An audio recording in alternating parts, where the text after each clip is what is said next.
Alright people, so welcome to Jump OIS and welcome to our current affairs lecture series. Now in this lecture series, we cover current affairs subject wise. So in one lecture, we cover 1 week's current affairs related to a particular subject. Today we are going to cover economics related current affairs. You know, the reason why we are following this strategy of covering current affairs subject wise is to make it easier for you to integrate your current affairs with your static portion.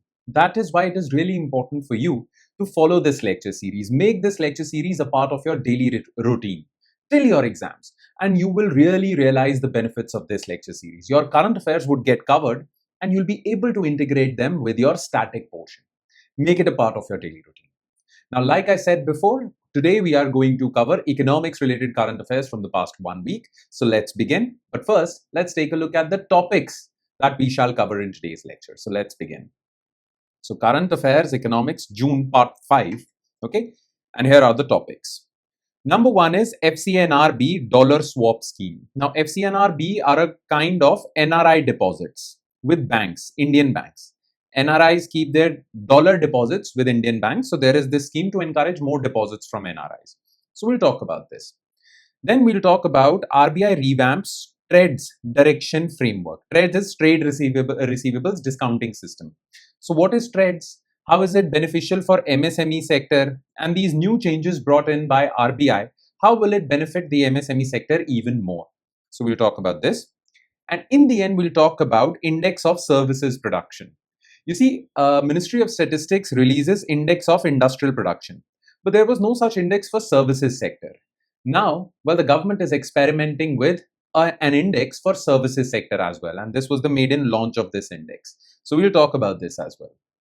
Right?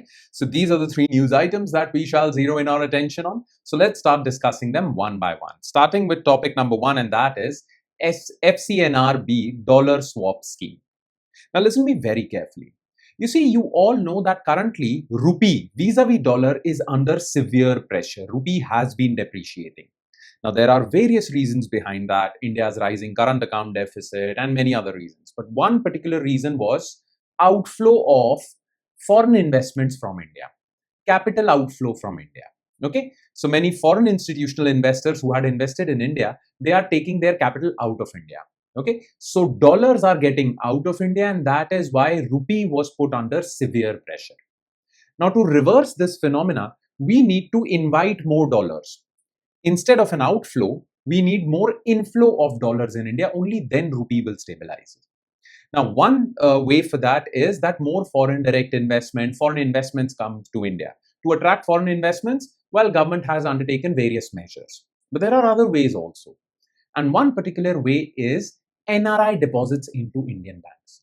Now, there is a particular category of account that NRIs open with Indian banks that allows these NRIs to store their wealth in dollars in India. Otherwise, they would have to first convert their dollars into rupees and then they can deposit money into Indian banks. But they can directly deposit dollars into Indian banks through these types of accounts. And these accounts are called FCNR account, dollar denominated accounts. Now, if Indian banks offer higher interest rate, then more and more NRIs would be incentivized towards these deposits, right? If banks are offering higher interest rate, well, they will deposit their money in Indian banks in search for a better return. Yes. Now, recently, government has made certain changes which would allow Indian banks to offer higher interest rates. This would attract NRIs even more.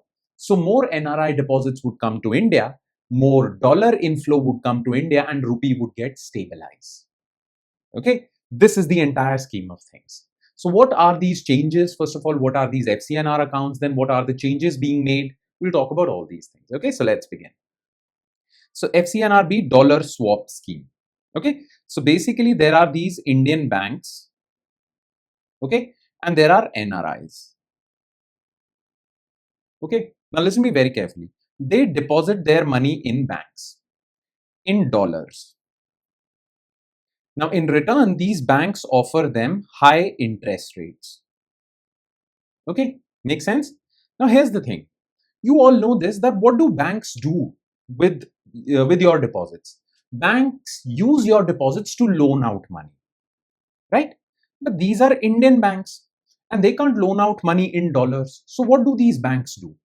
They go to RBI Okay, they sell these dollars to RBI in return for rupees.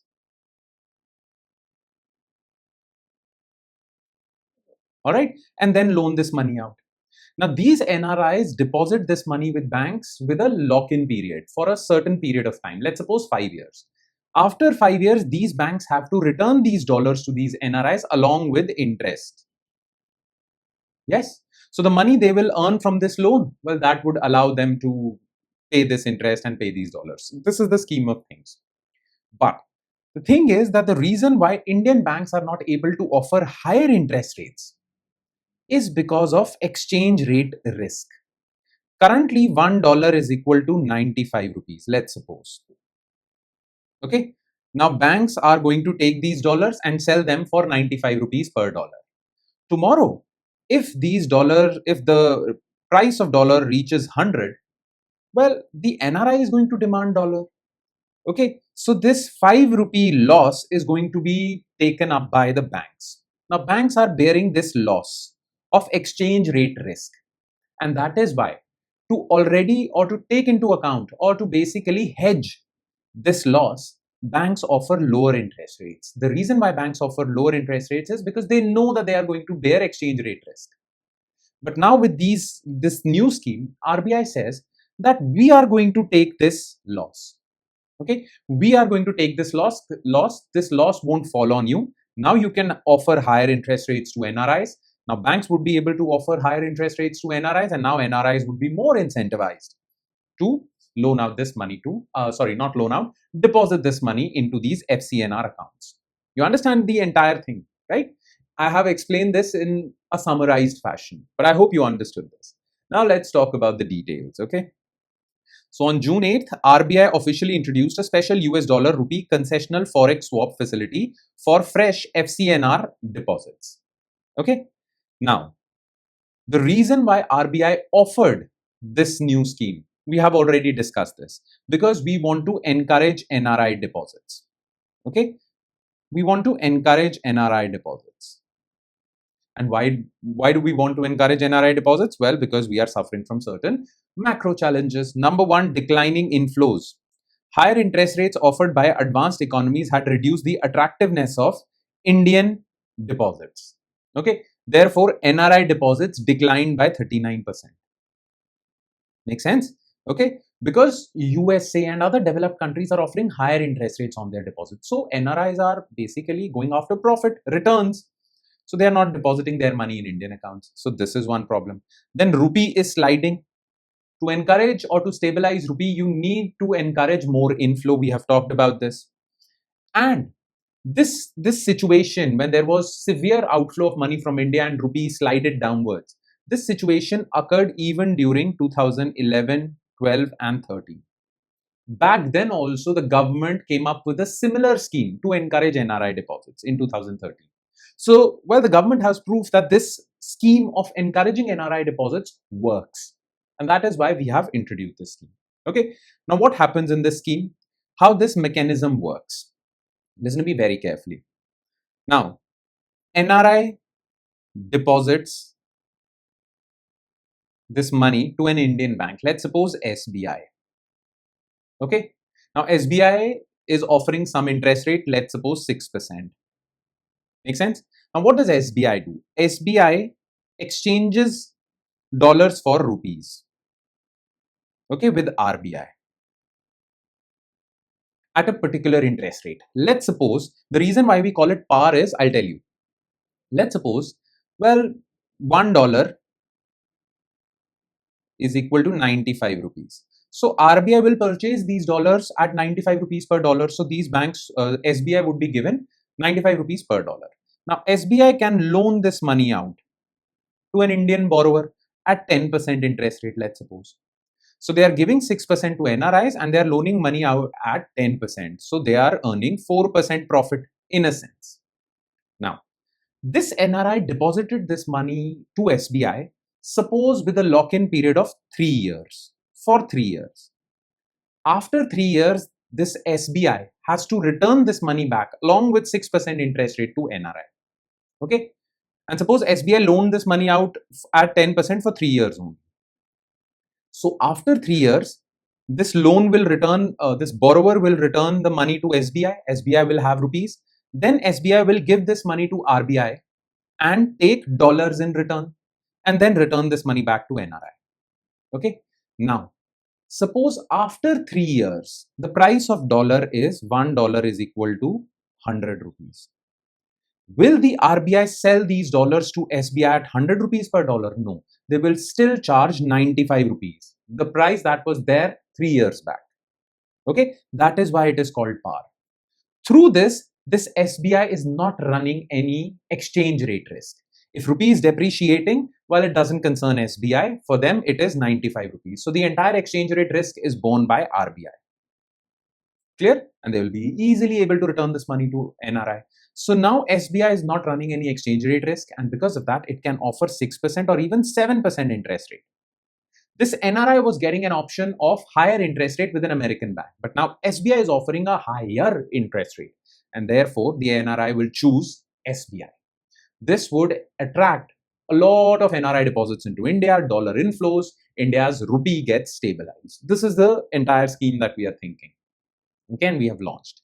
So, what are the core features of this scheme? Absorption of hedging risk. Now, the exchange rate risk is with RBI. Plus, you know this, that whatever money you deposit with any bank, some of those deposits are, well, reserved for reserve ratios. For example, you must have heard this cash reserve ratio, statutory liquidity ratio. The money deposited with banks have to deposit some part of those deposits somewhere else with RBI. There is no requirement of reserves with NRI deposits. So banks, well, they'll be earning more out of these deposits. Then leveraging allowances, banks can use these deposits to loan out money overseas also, in dollars only. And tax insulation. The reason why NRIs, well, deposit this money in India is because these NRI deposits are, well, immune from all kinds of income taxes. Okay, so government gives this benefit so that they're not scared of Indian income tax, and they deposit their money into India freely. These are the core features. Now, what are we expecting out of this? We have designed this detailed scheme. What advantages are we seeking from this? So this is going to be the macroeconomic impact. Strengthening foreign exchange reserves. Through this, RBI's dollar reserves are going to get a boost. Yes, because NRIs are depositing this money in SBI. SBI is giving these dollars to RBI. So RBI's forex reserves get a boost. Supporting the balance of payment. Already we are running capital account deficit. Current account deficit. With more capital inflows in the form of NRI deposits, our entire balance of payments, these capital inflows would basically compensate for the deficit in current account. So our balance of payment gets stabilized, rupee gets stabilized. Then counter-cyclical liquidity loop.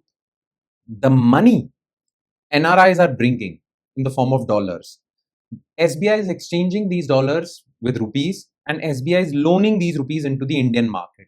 So Indian market is getting flushed with fresh rupee, more rupee. Expansion of money supply boosts to India's growth. Okay, so these are the advantages.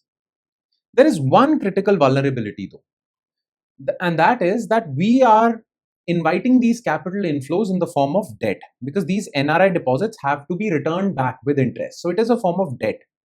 Debt is never good, generally not good. At least after 3 to 5 years, we have to return this money back. But we are not thinking long term. At least in the short term, we are getting capital inflows and we are okay with it. When the issue of returning this money back would come after 3 or 5 years, then we'll think about it. Okay. So there is this long-term vulnerability, but we are not worried about it anymore. We are currently worried about the short-term impact on rupee slide. Make sense? That would be all. Clear? And now let's quickly shift our focus to next news item, and that is RBI revamps TReDS direction framework. Now, what is TReDS? Okay. You see, there are so many MSMEs that supply certain forms of raw material to these big companies. Let's suppose there is this big pen manufacturer. Okay.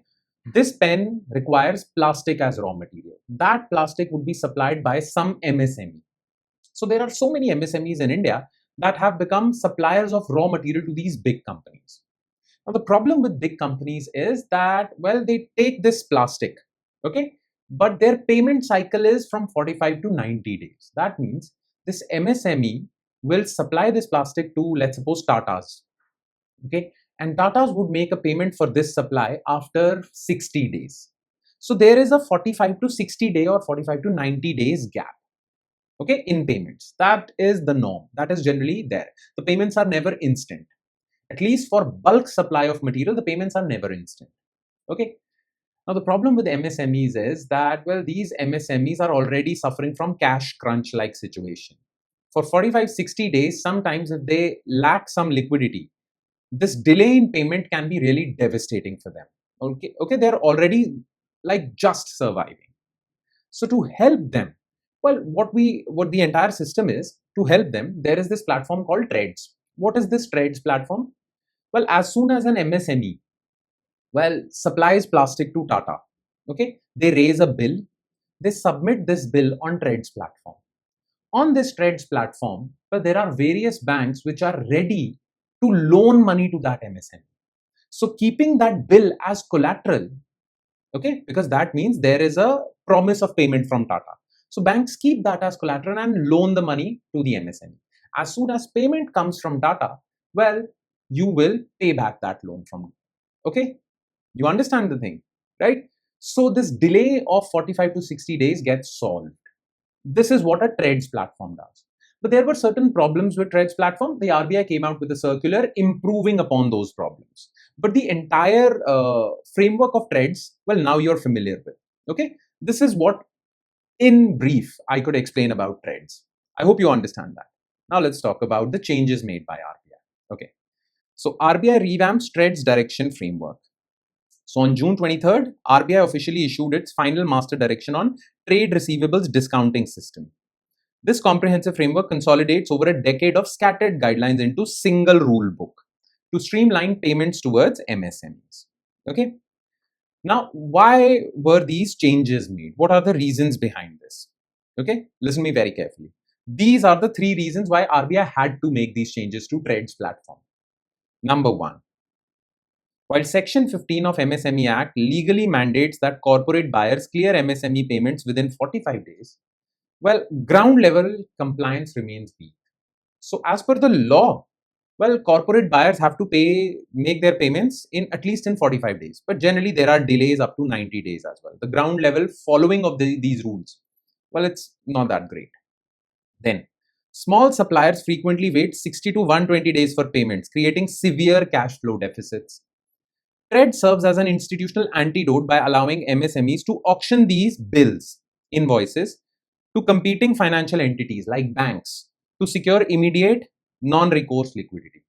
So they will receive this payment in 60 days. They can't wait for 60 days. So they auction these bills. They sell these bills, or they sell these bills for loans from banks. So banks keep these bills as collateral, okay, and loan this money out to MSMEs. As soon as the payment comes in 60 to 120 days, well, use that payment to pay off this loan. Banks are happy, MSMEs are happy. This is the entire system. Clear? Now, what changes are made into this? We'll talk about the changes. First, let's talk about the standard TReDS workflow, how things work. So, first of all, the MSME generates a bill. Okay. That bill is uploaded on this TReDS platform with an undertaking that I have supplied this material to this corporate entity. The corporate entity countersigns it that yes, we have received this. As soon as both parties have signed this bill and it is uploaded on the TReDS platform, a factoring unit is created. This is a unit on which this MSME will receive a loan. It's called a factoring unit. Then a third party verifies it. Then different banks come up with their offers to these MSMEs. This is known as the competitive bidding. So HDFC, ICICI, SBI, PNB will come with different offers that give this bill to us as collateral and we will give a loan to you. The interest rate on that loan will depends on the credit rating of the corporate buyer, not MSME. Because if you're supplying this material to Tata, Tatas are known to pay the money back. Okay, so the banks would feel secure loaning money to this MSME because payment from Tata would come for sure. But if you are supplying this money to someone whose reputation, if you're supplying this material, MSME is supplying this material to a corporate buyer whose reputation for payments is not that good, banks would feel that there is a risk giving a loan to this MSME. So they'll charge a higher interest rate. So the interest rates depend on the credit rating of the corporate buyer, not the MSME. So they would make offers. The MSME would choose the best offer and, well, take the loan. Now, if, and listen to this very carefully, if this large corporate buyer defaults on their payment to this MSME, they default. They say, we don't have the money, we can't pay you back. Well, the risk would be borne by the bank. The MSME is not concerned with it now. The MSME would say, well, I don't know, I have received money from the bank. Now it's the bank's job to extract money from you. So if there is a default, the risk is borne by the bank.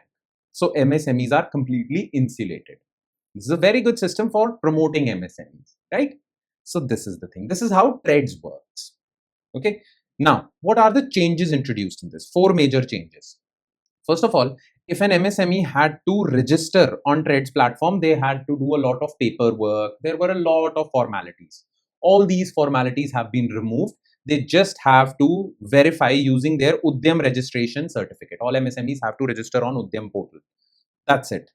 And they have to show that they have a valid bank account. That's all is required. Earlier, many MSMEs were not registered on TReDS platform because of this big paperwork. Now this has been, well, simplified. Okay. Then integration of institutional credit guarantee cover. RBI formally permits. Earlier, only banks were allowed on TReDS platform to offer to MSMEs. Now, well, basically, yeah, insurance companies and government notified credit guarantee funds are also allowed. So this is that point. This point is integration of institutional credit guarantee cover. You see, banks still feel that there is a risk on TReDS platform. What if the corporate buyer defaults? So to assure banks, government says that we have created these credit guarantee funds. So in case a borrower defaults, you will get benefit from this credit guarantee fund. This credit guarantee cover shall be provided to those banks who are empaneled on TReDS platform. So banks would feel more secure. Okay. Now insurance companies can also empanel themselves on TReDS platform, and all the platform operators. Well, it is the rules for platform operators, those who are operating these TReDS platform. The rules have been, well, earlier they were simple. Now they have become more strict so that there are no frauds.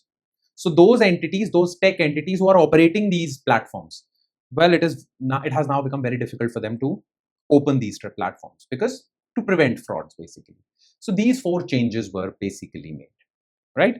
Now, what are going to be the benefits of all of this? Lowering the cost of business credit. How? Because if MSMEs directly go to a bank to receive a loan, the banks check their credit rating, and their credit rating is not that great generally, and that is why they have to take a loan at a very higher interest rate. But through TReDS, well, they will receive loans at a lower interest rate. Why? Because banks now will check the credit rating of that large corporate buyer, large corporate buyer instead of the MSME. So they receive loans at very low interest rate. Okay. Improving supply chain cash velocity. Well, when MSMEs are short of cash, they won't be able to supply raw material to companies. So supply chains would be broken. But if they are always full of cash, even if they are short of cash, they can use these bills. Then supply chains would improve. Then improving supply chain cash velocity, that's there. Complementary union budget mandates. In this year's budget and the previous year's budget, the government made it compulsory for central public sector enterprises, big PSUs, whose turnover is at least greater than 250 crores, to register on TReDS. So government already wants to promote TReDS. This is in line with that. Okay, this is a way to promote TReDS even further. That's about it. Okay, that would be all. Now let's quickly shift our focus to next news item, and that is index of services production. You see, services sector contributes more than 50% to our GDP. Yet, to measure the performance of services sector, we had no metric. Well, we had certain metrics to measure the performance of industrial sector, which contributes around 25 to 30% to our GDP. But for services sector, which contributes more than 30%, there was no such thing. So there was index of industrial production, but there was no index of services production, despite the fact that services sector contributes more than 50% to our GDP. So the Ministry of Statistics and Program Implementation decided that we need a metric, a monthly metric that will be released every month to measure the performance of the entire services sector. And that is why they have launched this. Now, this is a new thing. It's a new metric. So its performance or its significance, we'll be able to realize its significance a little later, okay, after watching its performance. But for now, let's talk about the methodologies used in this, the base year used in this. What is this index all about? Which services sectors are covered under this? Let's talk about each and everything. So let's begin. So index of services production. So remember, CPI, index of industrial production, GDP, all of this is calculated by NSO, which is under Ministry of Statistics and Program Implementation. Now, Ministry of Statistics and Program Implementation has decided to calculate index of services production as well, to measure services sector. Okay. Reasons for that was, well, the services sector dominate our GDP. I mean, the services sector is the most important chunk of our GDP. We cannot ignore it. We were focusing on industrial sector, but we need high frequency indicators for services sector as well. So there was this policy gap. Now, because there was no metric by the government to measure the performance of services sector, well, people used to rely on private metrics. So there were these companies who released metrics.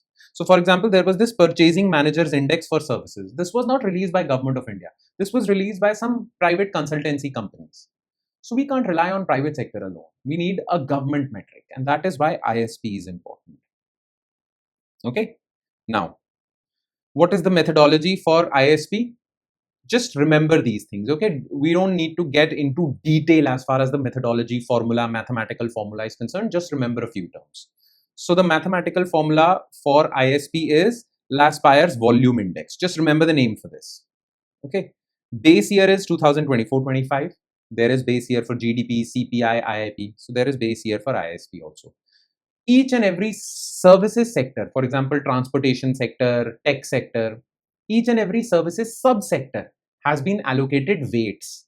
Those weights are based on their contribution to India's GVA.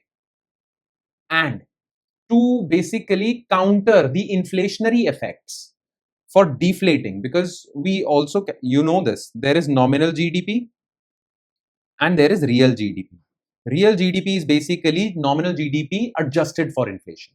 So to adjust for inflation in ISP, we use all price indices. We use WPI for certain sectors. We use CPI for certain sectors. We use CPI non-food for certain sectors. Okay, just remember this fact. Yeah. Now, data sourcing. Where would MOSPI gather data for calculating all of this methodology? Well, we'll use GST database. We'll use certain administrative records. For example, for transportation services, we'll use data from Railways Ministry. We'll use data from Ministry of Civil Aviation for flights and all, how many passengers are traveling. Okay. And then there is annual survey of incorporated services sector enterprises. This is annual survey of services sector. We'll use this. So government databases basically. Now, this table is very important. Okay. Which services subsectors are included? So wholesale, retail, transportation, banking, telecom, hotel, real estate, arts, entertainment, which are excluded but will be included later. So these services are not included in this index. Health services, education services, private. Okay. And which will never be included. These services will never be included in ISP. Public administration and national defense, because these are government services. Other financial services like central bank activities. Okay, central bank, apart from the activities of central banks, apart from loaning money out. Gambling and betting services won't be a part of this. Personal, household, domestic services, informal, unorganized sector won't be a part of this. So this would be permanently excluded. This would be included later. This is already included. Remember this part. Clear? And that would be all. With that, we conclude today's session. So thank you so much for watching, everyone. And I'm sure it has added value to your preparation. I'm just sure about it. Now, you have to follow these two things to add more value to your preparation. Number one, stay consistent and regular with this lecture series. Make it a part of your daily routine. You'll just have to spend 45 minutes of your day. That's about it. 30 minutes of this lecture, 15 minutes of revising it from the notes. Do this till your exams and it will really serve you well. Trust me on this. And thing number 2 is revise this lecture from the notes provided by us. The notes are shared on our Telegram channel and the link to our Telegram channel is provided in the comment section below. But revision is really important, otherwise you'll quickly forget these current affairs in a matter of couple of days. So please don't do that. Don't take this risk. On that note, I shall take your leave with the promise of seeing you again with another set of news items. Thank you, everyone.